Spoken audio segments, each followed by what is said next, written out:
We need to discuss a little bit more in depth the return statement or the outputs of functions.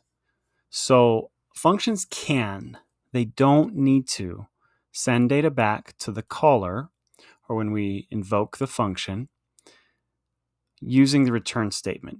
They don't need to send data back, but they can. In order to do that, we have to use the return statement.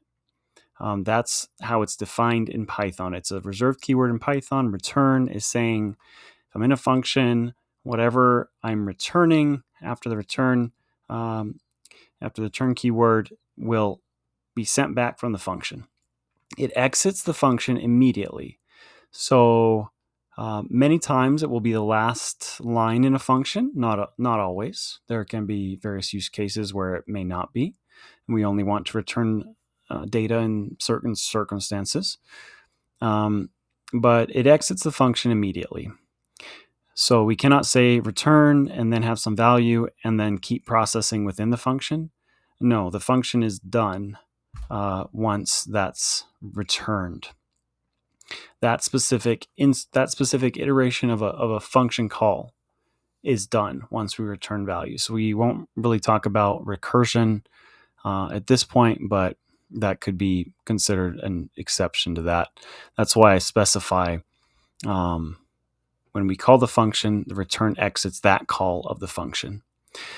So what happens when there is no return statement? Well, the function by default returns the value none, which is just saying nothing is there.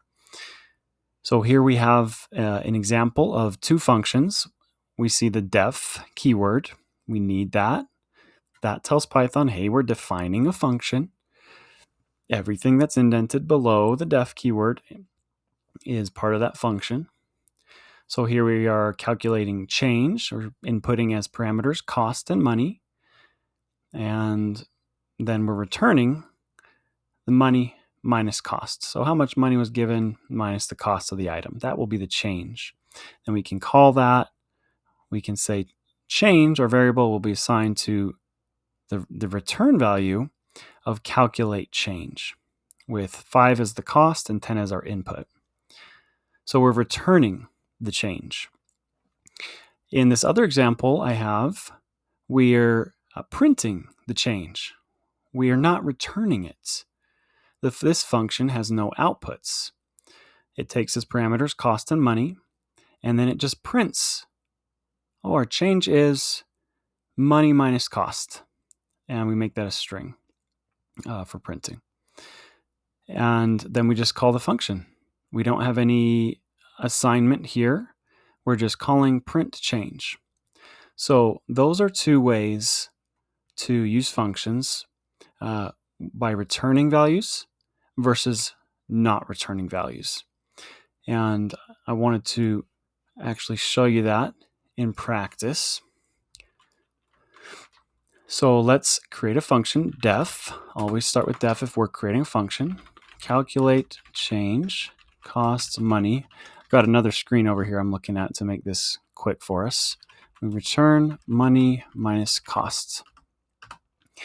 And we can say change equals calculate change input 5 and 10. And you see PyCharm. One reason I love PyCharm, it gives us these useful tooltips. Expected 2 blank lines after class or function definition. If I can get that to, there we go. So we always want to have 2 lines there. No new line at end of file. Another PEP 8 standard hint. So now if we run this, I just stopped the previous iteration of the program. Let's run my functions. We have no outputs. It's just saying I ran this function and then there's no outputs here. We could print change. Let's see what that does. 5, that's what we expect. Money minus cost is 5 in this case. 10, that's our money, that's our second value. 5 is our first value, so that's our first parameter. 10 minus 5 is 5. So now let's add our other function. And often what we'll do is we'll have our functions defined at the top of our program, and then we'll run things below them. So let's def print change,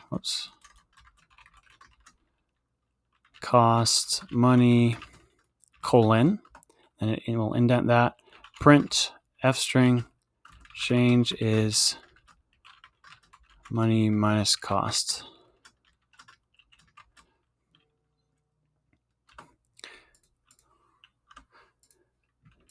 So we have two functions up here, and we can use these functions at any point thereafter. At any point below, we could use these functions. So we're saying change equals calculate change. What if I were to remove this calculate change down here? At this point in the program, Python does not know about this function calculate change. So PyCharm's saying, hey, I don't know what calculate change is. So we need to have our functions defined prior to actually calling them. So let's call this print change function.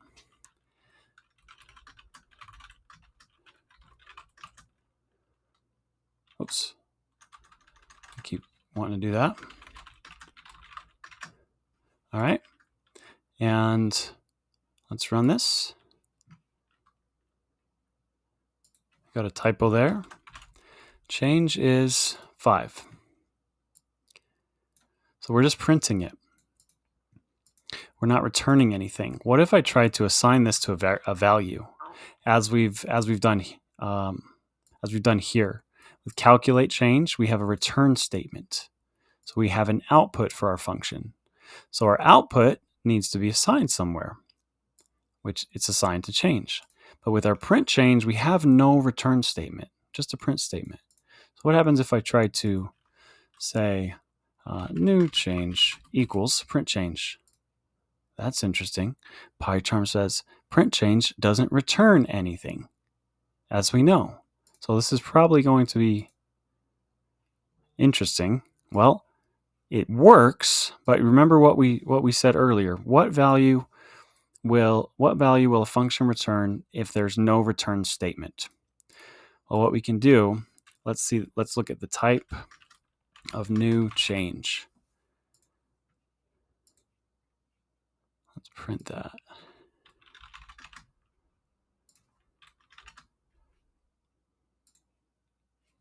None type, and I don't even need to print the type, but we learned about none type. That's the type for none. All we need to print is new change.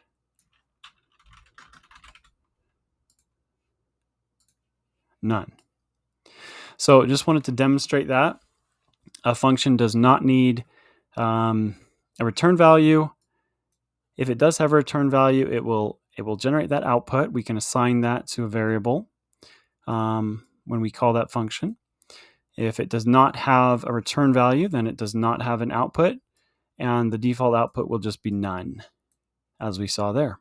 And then the other thing we highlighted was our functions need to be defined above or prior to, in Python compiling this script, prior to where we actually call the function. We saw that when we moved a function down below, underneath where we had called it, we ran into an error, an unresolved error. So those were a few highlights about the return statement and some other tips about using functions. And I hope that was useful to you.